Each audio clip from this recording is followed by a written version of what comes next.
베드로전서 4장 7절부터 11절까지의 말씀을 제가 갖도록 읽습니다.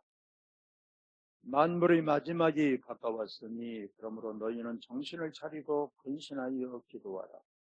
무엇보다도 뜨겁게 서로 사랑할지니 사랑은 허다한 죄를 덮느니라. 서로 대접하기를 원망 없이 하고 각각 은사를 받은 대로 하나님의 여러 가지 은혜를 맡은 선한 청지기 같이 서로 봉사하라. 만일 누가 말하려면 하나님의 말씀을 하는 것 같이 하고 누가 봉사하려면 하나님이 공급하시는 힘으로 하는 것 같이 하라. 이는 범사에 예수 그리스도로 말미암아 하나님이 영광을 받으시게 하려 함이니 그에게 영광과 권능이 세세에 무궁하도록 있느니라. 아멘. 오늘은 1년 중 마지막 주일입니다. 생각해보니 올 한 해 시작한 지가 엊그제 같은데 벌써 마지막 주일이 됐습니다.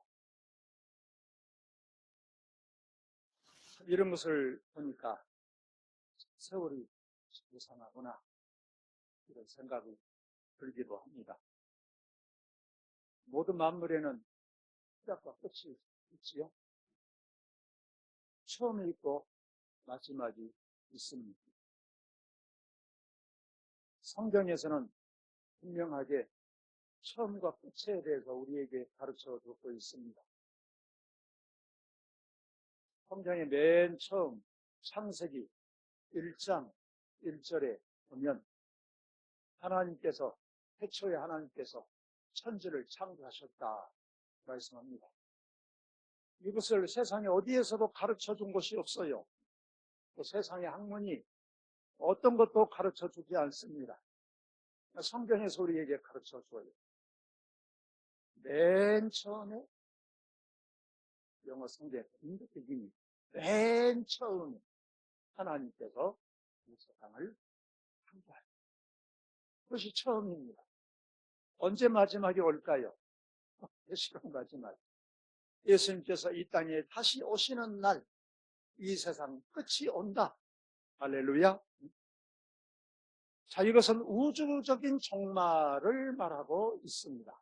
온 세상 모든 게 난 다 그 말이에요. 성경에서는 마지막에 대해서 여러 군데서 사실은 말씀하고 있어요. 그러나 그날과 그때는 아무도 모른다. 하나님만 아신다. 그랬어요. 그러나 분명한 사실은 오늘 하루가 또 마지막 최후의 순간을 향해서 계속해서 나아가고 있다. 라고는 사실입니다. 이것은 우리 인생도 마찬가지입니다.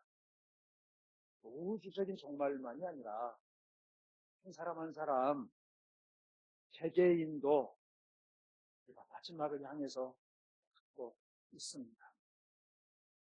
이 세상에 태어날 때 우리의 삶의 시작이고 이 세상을 떠날 때에 숨이 끊어질 때 개인적인 마지막 종말이 옵니다. 이것을 개인적인 종말이다 이렇게 이야기를 합니다. 하여튼 그것이 좋든지 싫든지 우리는 다 마지막을 향해서 지금 가고 있어요. 그때가 언제인지는 저도 모르고 여러분도 모르고 또 점성이 자기 죽음을 모른다고 하지 않습니까? 우리가 우리의 생일을 마음대로 할 수 없는 것처럼 우리가 마지막 가는 날도 내 마음대로 할 수가 없어요. 그러나 중요한 사실은 그 날을 향해서 우리가 가고 있다라고 하는 것입니다. 이런 말이 있습니다. 먹기 싫어도 먹어야 하는 것이 나이다. 그래서 성경에서는 하나님 외에는 우주적인 종말이나 개인적인 종말을 아무도 알 수가 없다고 했는데 그래서 예수님께서 그날이 도둑같이 온다 라고 했지요. 도둑이 어느 시에 올 줄 알면 도둑을 만나 그런 사람이 있겠습니까? 도둑은 애도하지 않고 찾아오지요. 아니, 숨어온 듯이 어쨌든 간에. 자, 그러면 우리가 이런 생각이 듭니다. 그러면 언제 올지 모르기 때문에 잊어버리고 그냥 막 살아야 되느냐. 그럼 지혜로운 게 아니지요. 잊어버리고 산다라고 하는 것은 참 미련한 것입니다.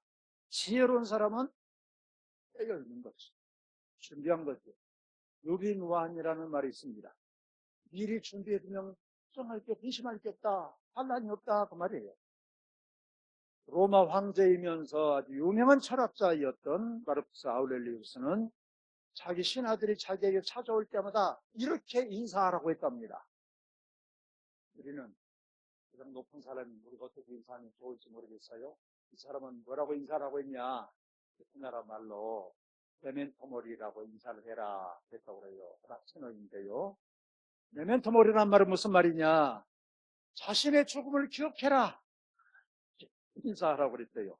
너는 반드시 죽는다는 사실을 기억해라. 네가 죽는다는 것을 기억해라. 황제한테 또 죽을 날 기억해. 인사하라고 그랬대요. 아우렐리우스는 황제지만 스토아 철학자였고 굉장히 고난에 의해서 생각했었던 디오게네스하고 아주 쌍벽을 이뤘던 철학자였지요. 그래서 그는 모든 세상의 부귀영화를 다 누리고 살았지만 죽음을 생각하면서 살았던 것입니다. 오늘 성경에서 우리에게 말씀하고 있어요. 만물의 마지막이 가까웠다. 말씀합니다. 제가 오늘 아침에 잠깐 제가 그걸 보니까 미국에는 갑자기 무슨 오리건 뒤에는 홍수가 나가지고 지금까지 어쩌고 중동 사우디에는 영하로 떨어져가지고 눈이 얼마나 쌓이고 태국에는 또 비가 얼마나 쏟아지고 지붕까지 가리고 이런 게 300년 만에 있었던 일이에요. 이런 일들이 정말 이제는 보편적으로 일어나고 있어요. 참 이런 것을 보면서 또 그런 생각이 듭니다. 예수님께서 말씀하던 정말로 이 때가 가까우지 않았냐 이런 생각이 들더라고요. 오늘 성경 말씀이 이렇게 말씀하고 있습니다. 만물의 마지막이 가까웠다. 이 말은 사실은 예수님께서 다시 오실 날이 가까웠다. 그런데 사실은 이 말씀을 2000년 전에 했거든요.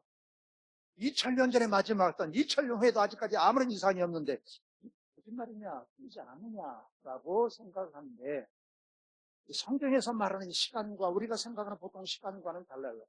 제가 주보에 칼럼에 연재를 했습니다만 카이로스의 시간은 그런 시간은 다릅니다. 어찌됐든 간에 또 그 설명하려고 하면 또 복잡해지고요. 어찌됐든 간에 하여튼 그 날이 예수님 이후는 종말론적인 그런 시간이라고 생각을 합니다. 종말론적인 시간. 여러분, 우리는 100년이 길고 1000년은 더 길고 그런 것 같지만 하나님 앞에서는 1000년도 밤의 한 순간과 같아요. 밤의 한 순간. 여러분, 영원이라는 관점에서 100년, 1000년이 말할 수 있겠습니까? 말할 수 있는 거예요. 그야말로 찰나는 불교적인 용어이긴 한데요. 하여튼 어찌됐든 간에 우리 개개인, 이 세상의 마지막, 그건 우리가 관심을 두지 않는다라고 할지라도 우리의 개개인의 인생도 우리는 얼마나 남았겠냐. 그래서 히브리서 9장 27절에서 이렇게 말씀합니다. 한 번 종로된 사람에게 정해진 것이고 그 다음에는 심판이 있다. 우리가 1년 농사를 지어도 1년 결산을 하지 않습니까? 자, 손해봤냐, 얼마나 이익이 났냐, 손익 계산을 하는 거예요.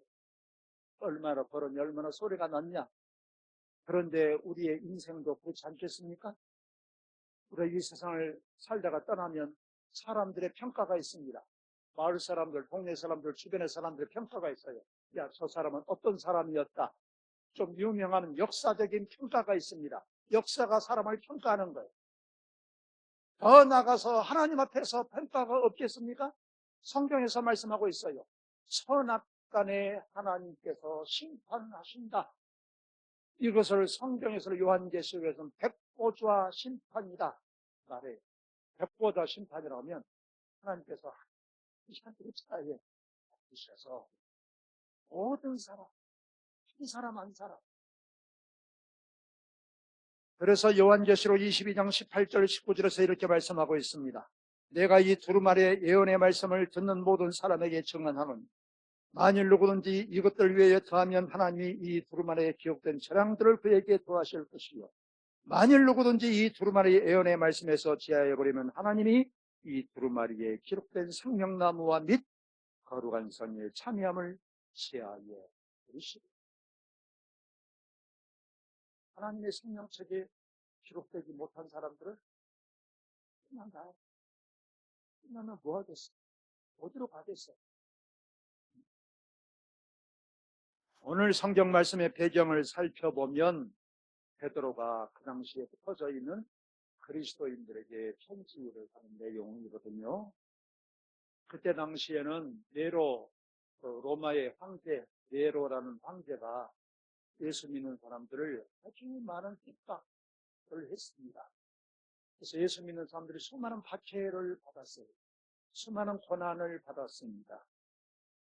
자, 그래서 그리스도인들이 받는 고난에 대해서 이야기하면서 어떻게 살아야 할 것인가를 말씀하는 내용입니다.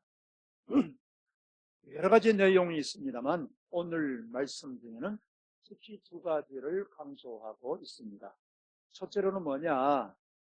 오늘 기도해라 말씀하고 있습니다. 그럼 따라서 갑시다. 기도하자. 기도하라고 말씀하고 있어요. 기도. 오늘 7절에 만물의 마지막에 가까웠으니 그러므로 너희는 정신을 차리고 근신하여 기도해라. 정신을 바짝 차리고 기도해라. 그 당시 형실이 너무 어렵습니다. 다른 것 아니라 예수 믿는 것 때문에만도 힘들어요. 그러니 얼마나 삶이 어렵고 힘들고 그러겠습니까? 그런데 마지막 날을 앞두고 왜 기도하라고 하느냐? 여러분, 우리는 살아가는 동안에 우리가 눈에 보이는 어떤 세상을 보고 환경을 보고 그리고 나 자신을 바라보면 어렵고 힘들 때는 우리의 마음이 어떻습니까? 낙심이 되지요. 실망이 되지요. 좌절하고 절망하고 그렇습니다. 자, 그러면 우리가 신앙적으로 넘어지는 것은 어찌 보면 참 자연스러워요. 너무 힘들고 어려우면 우리 신앙이 그냥 자꾸 흔들리게 되는 것이에요. 세상 사람들은 하나님 알지 못하니까 눈에 보이는 대로 판단을 하는 것이죠. 그리고 자신을 보는 세상적인 관점에서 자신을 보는 거예요.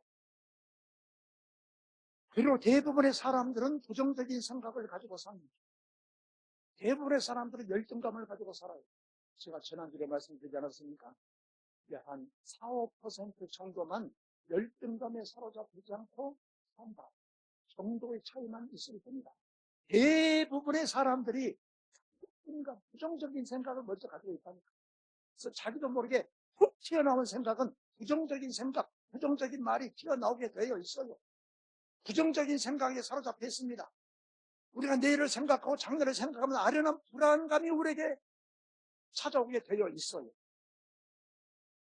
그래서 현실에 대해서 부정적이고 앞날에 대해서 낙관하지 못하고 막연한 불안감에 사로잡혀서 살아가는 것이 우리의 모습입니다.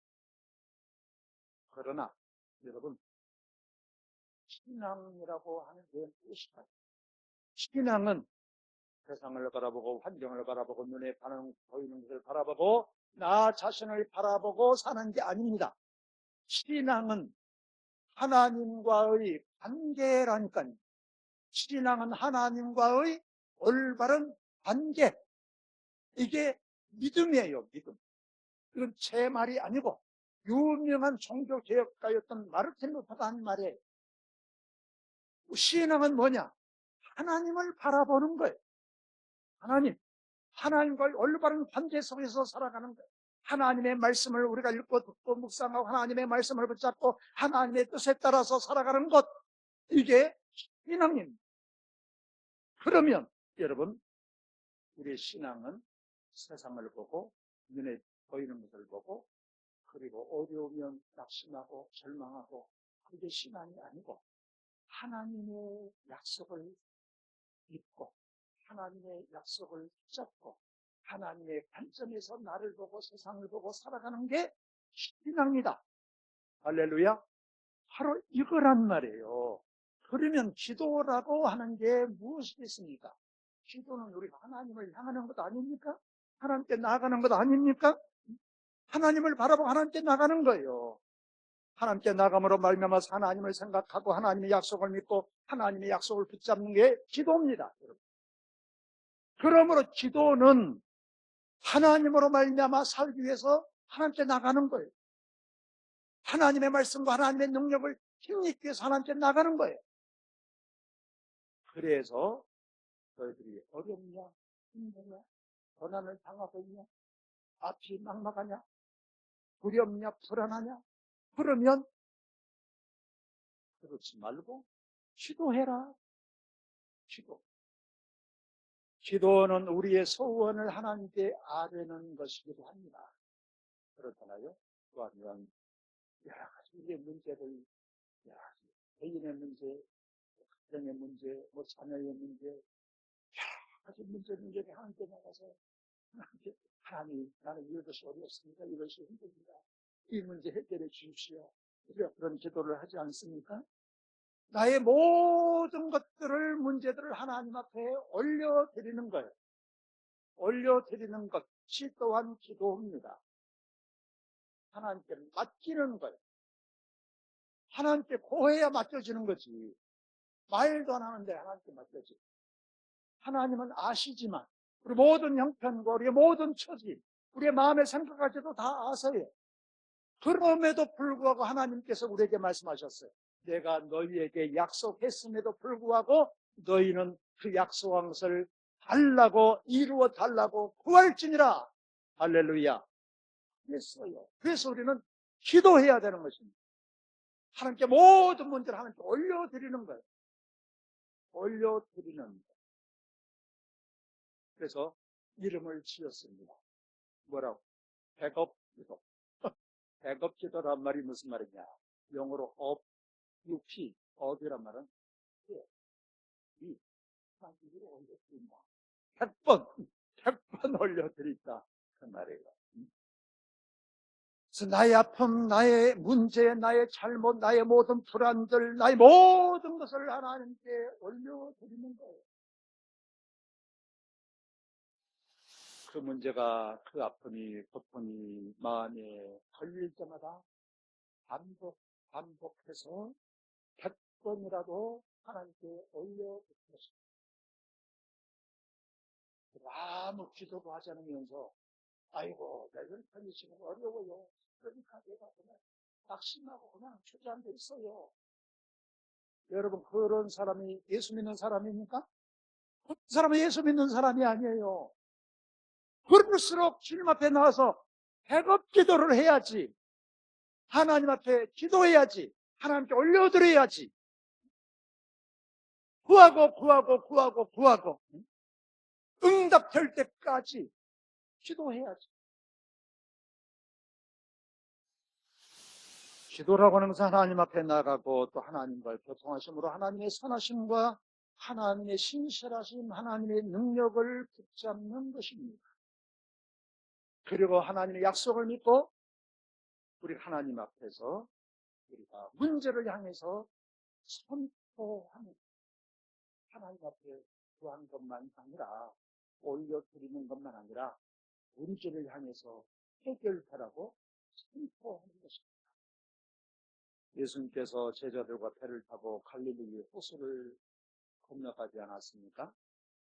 갈릴리 호수는 그냥 조그만 길봉 같은 그런 호수가 아니에요. 우리 남해안에 있는 바다만큼이나 큽니다. 남북으로는 20km가 돼요. 20km. 20km면 여러분 50리예요. 그 길이만. 혹은 8km, 8km. 아니 50리면 20km면 50리죠. 50리. 50리면 얼마나 깁니까? 폭만 해도 8km. 20리 폭만 해도.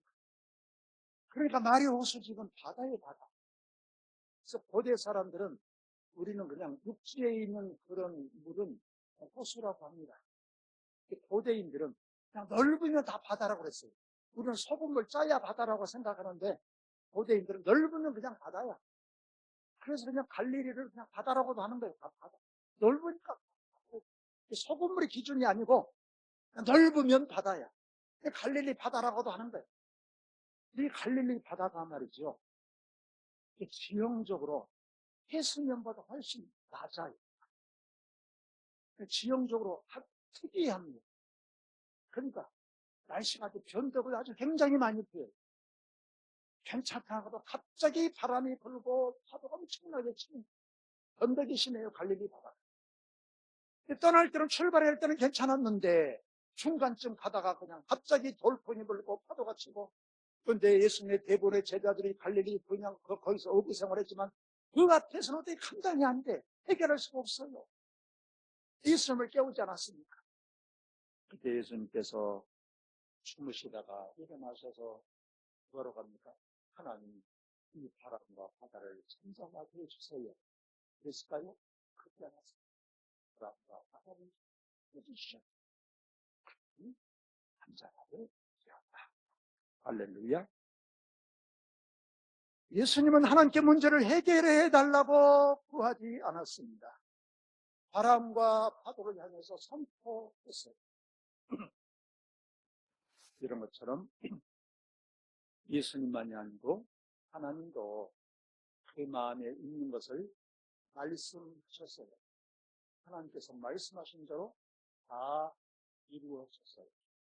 빛이 있으라 하니까 빛이 있었고 하나님께서 말씀하신 대로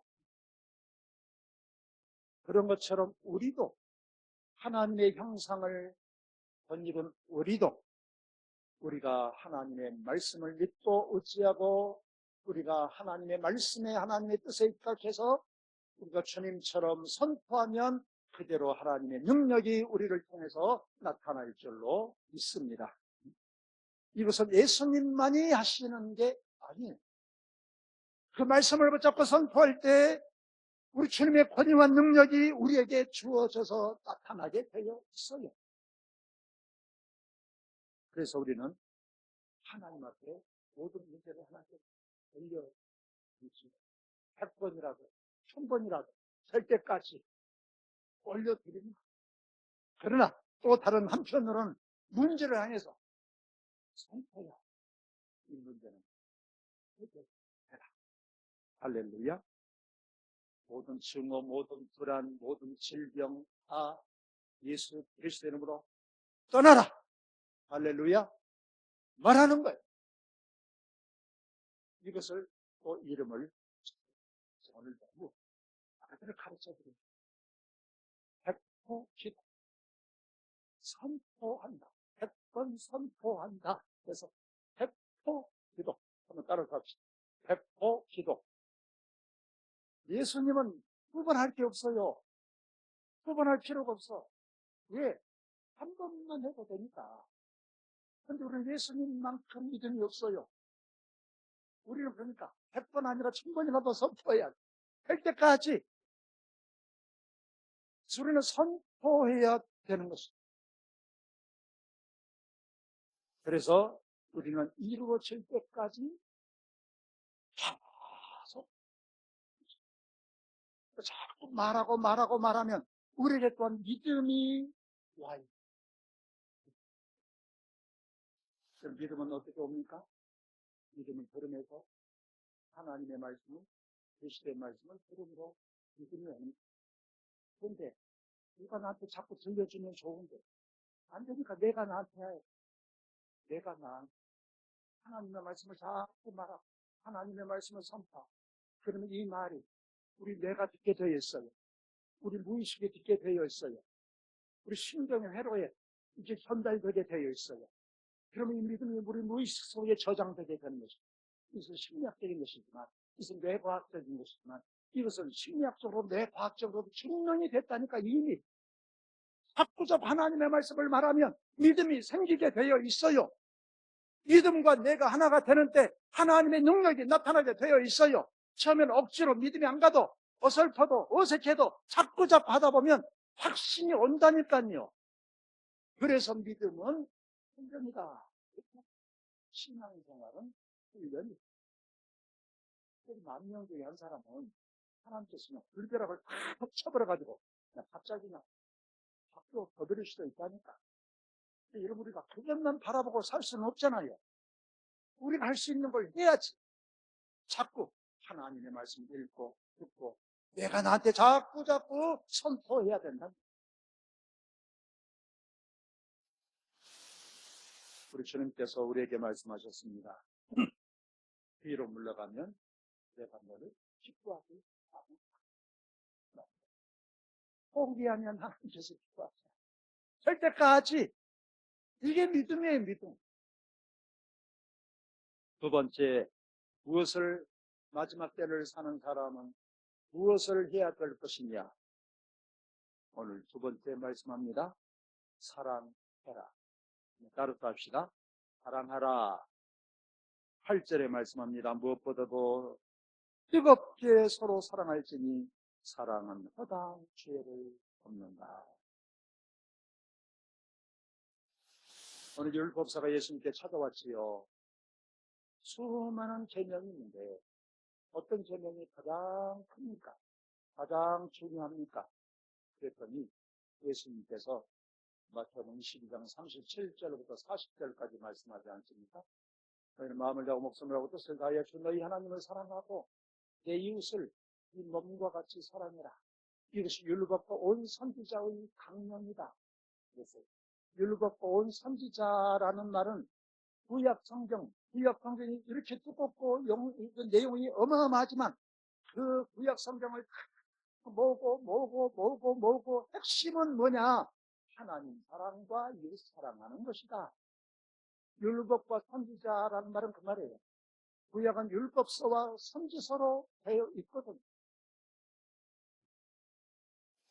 그래서 예수님께서도 요한복음 13장 34절에서 이렇게 말씀합니다. 새 계명을 너희에게 주노니 서로 사랑하라. 내가 너희를 사랑한 같이 너희도 서로 사랑해라. 성경은 사랑을 어떤 추상적인 어떤 말로 설명하지 않아요.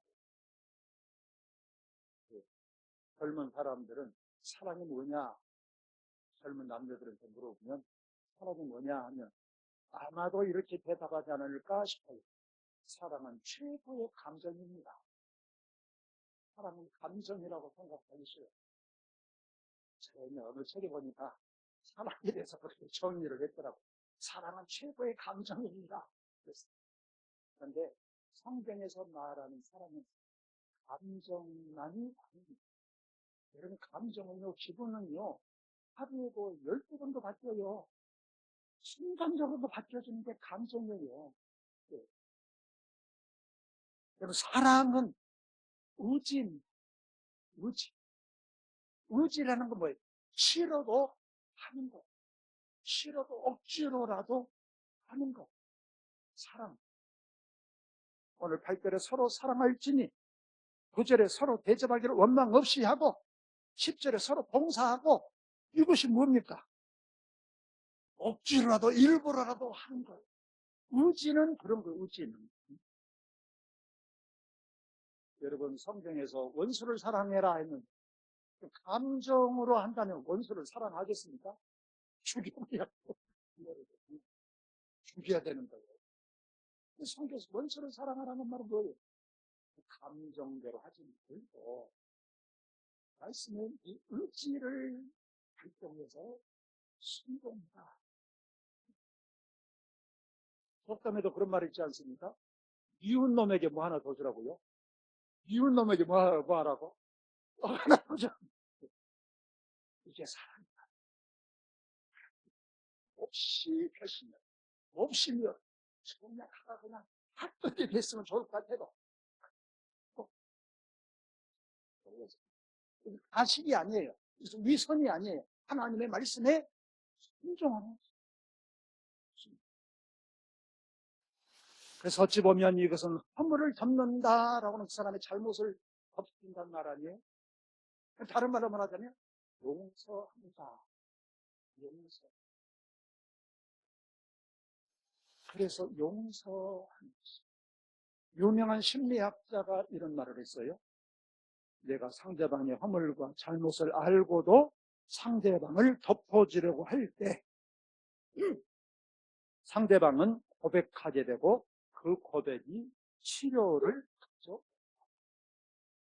상대방의 허물이 뭔지 뻔히 알지만 눈 감아줄 때 상대방이 깨닫고 상대방도 마음의 심리가 있는 거죠. 우리가 하나님의 말씀에 순종하는 것이 그리스도인 아니겠습니까? 그러면 우리의 감정대로만 아니라 때로는 우리의 마음이 상하고 상해도 이웃 어쩌거나 보시라. 그 용사는 두 번째는 뭐라고 말씀합니까? 대접하기를 원망 없이 대접. 사랑은 아이고 내가 너 사랑해. 야, 내가 너만 생각하면 내가 잠을 못 자. 너 때문에 내가 마음이 흥분하고 잠이 안 와. 그런 게 사랑이 아니고 사랑은 대접하는 게 사랑이래요. 대접. 짜장면 한 그릇이라도 사준 게 사랑이에요, 여러분. 짜장면 한 그릇도 안 사주고 사랑한다? 사랑이 아니란 거죠. 그래서 히브리서 13장 1절 2절에 이런 말이 있어요. 형제 사랑하기를 계속하고 손님 대접하기를 잊지 말라. 이로써 부지 중에 천사들을 대접하는 이들이 있었느니라. 이것은 아브라함이 천사를 대접하지 않았습니까? 처음에 천사인지도 모르고 대접했는데 대접하고 보니까 천사들이었어요. 1년 후에 이삭이 떠나지 않습니까? 예수님께서 말씀하셨지요. 마지막 심판에 대한 기준에 대해서 말씀하십니다. 그 심판의 기준이 뭐냐? 네가 나그네 되었을 때에 대접했냐? 나를 대접했냐? 내가 목마를 때 너희가 마시물 인사를 주었냐? 네가 병들었을 때 나를 찾아와 봤냐? 내가 병원에 입원했을 때 나 문병 와봤냐? 그 말이야. 내가 감옥에 있을 때 너 한번 면회 한번 와봤냐? 그러니까 사람들이 언제 예수님이 감옥에 갇혔습니까? 언제 예수님이 배고팠습니까? 언제 예수님이 병원에 입원하셨습니까? 예수님께서 뭐라고 말씀하십니까? 지극히 작은 사람 한 사람에게 하는 것이 예수님께 하는 것이다. 말씀하십니다. 사랑은 관념이 아니라는 거예요. 사랑은 감정이 아니라는 거예요. 너는 내 마음에 드니까 너를 생각할 때마다 힘들다 그냥 잠이 안 오고 그래서 한 게 아니고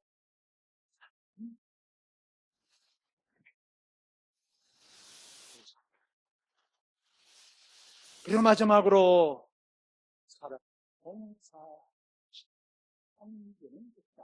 말씀하십니다. 선한 청지기라는 말이 나오지 않습니까? 청지기는 내 것 갖고 인심 쓰는 게 아니고 그냥 관리하는 사람, 맡아서 관리하는 사람. 여러분, 우리의 재산도, 우리의 목숨도 다 누구의 것? 누구의 것입니까? 대답을 좀 하세요. 세 사람만 하시면, 세 분만. 이것이라도. 이런 사람 대접하기 힘들어. 하나님의 것을 갖고 있어요. 우리는 빈손으로 왔다가 빈손으로 묵히죠. 그러잖아요. 뭐, 애기 때는 이러고 저는 보기 때는 손 펴고 간다고 그러잖아요. 짊어지고 갈 것 같지만 그게 되게 아니에요. 우리 자신한테 다 물려준다고 이게 또 자식이 다 되는 게 아니에요. 우리가 내일 일을 어떻게 합니까? 내일 일을 몰라요. 그래서 오늘 11절에서 말씀하고 있습니다. 만일 누가 말하려면 하나님의 말씀을 하는 것 같이 하고 누가 봉사하려면 하나님이 공급하시는 힘으로 하는 것 같이 해라. 내가 내 것 주는 것처럼 내 힘으로 하는 것처럼 하지 말고 하나님께서 내게 주시는 것처럼.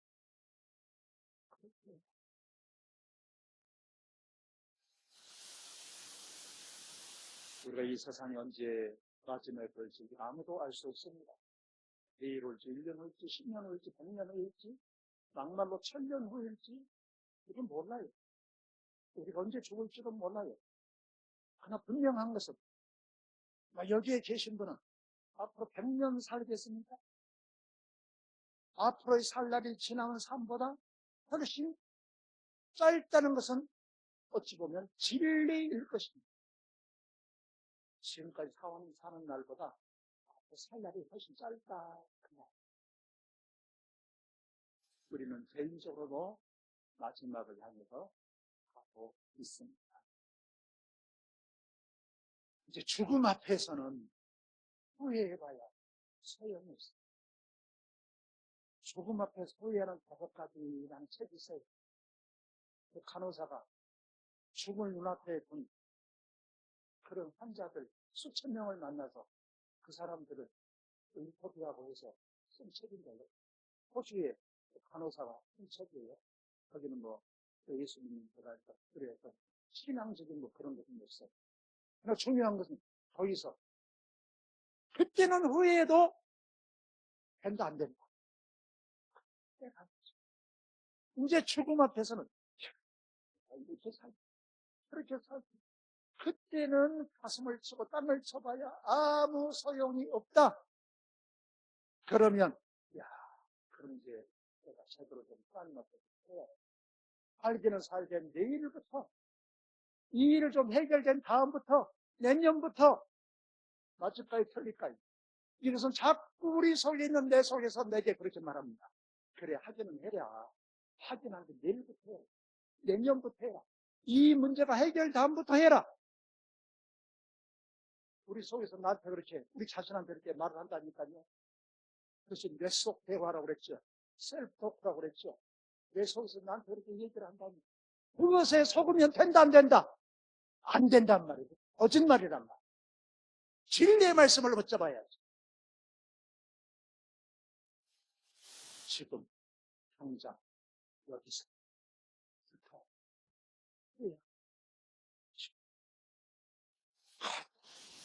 어마어마한 것 하려고 하면 그럴듯한 거 하려고 하면 제가 날마다 운동을 하고 자 교육관에서 슬로우적이고 하기가 싫어요. 하기가 싫을 때 10분만 해야지. 10분은 하기 쉽거든요. 10분 하다 보면 10분 하는 게 아까워. 좀 더 해야지. 좀 더 해야지. 하다 1시간 채우는 거야. 1시간 채워.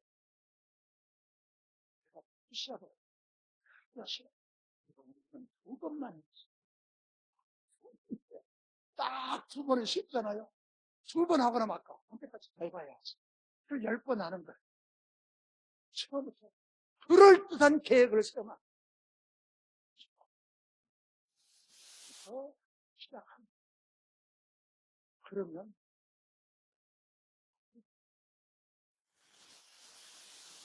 우리 그리스도인들은 무엇보다도 하나님 앞에 어떤 모습으로 설 것인가?